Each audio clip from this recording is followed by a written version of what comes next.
Hello, it's Dolly. I am back with layout 2 for the 444 series put on by Janet over at RTS Scrapbooking. I will have her links listed below. This video is going to go quick. I lost the end of my footage because I was sitting down scrapbooking rather than standing up to watch my camera. If I get phone calls or texts, it will stop my video, and I don't know it if I'm sitting down scrapbooking, but for some reason I just didn't think I was going to get any phone calls, and I did. All right, so for layout 2, this is what you're supposed to take from your pre-selected papers that have already been cut up.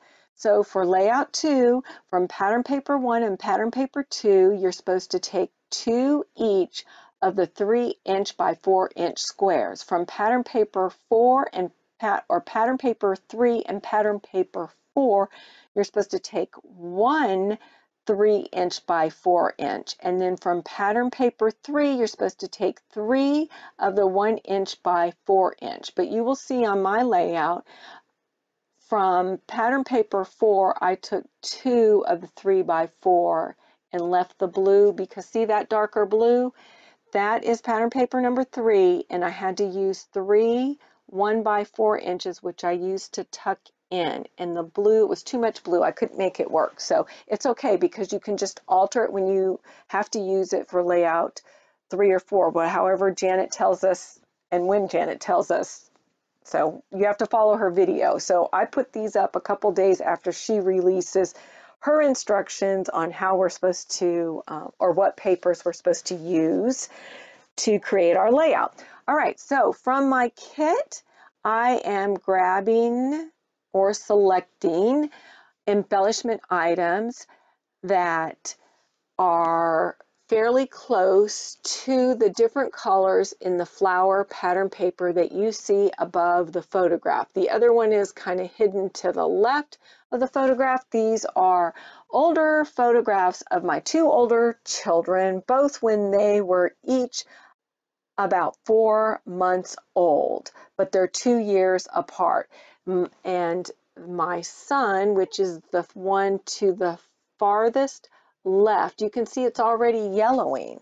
And then just 2 years later, you see, so it's probably the quality of the material. So I am glad to get this scrapbooked. And they were larger photographs, and I cut them down. I think they were like 5 by 7s or maybe 8 by 10s. But anyway, I cut them down. They were the originals. I've already have them in another family photo. I already have same photographs that were documented in each of my older kids' albums. So I was okay with finally cutting into these original ones. All right, so you saw that I made my cluster in the lower left-hand corner. You're going to watch me do my title over here to the right and some of the embellishments, and then that's when the video gets cut off.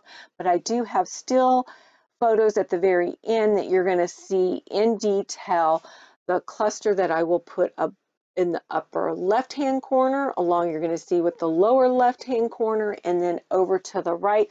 The title is Love You to the Moon and Back.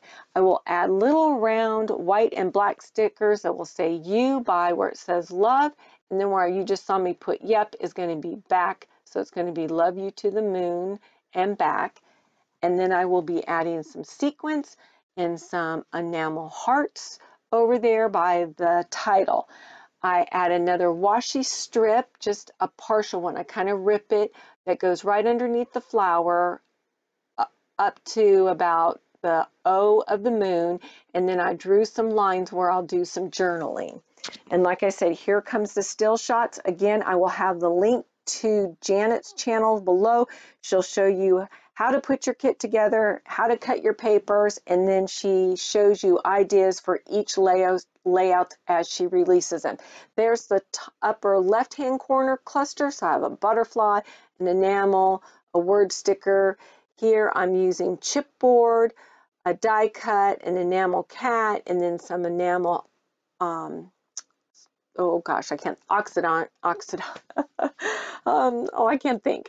This is going so fast. All right, these are the close-up. Be sure to subscribe, like my channel. I'm posting 2 and 3 times a week, and hit the bell button, and thanks for stopping by. Bye.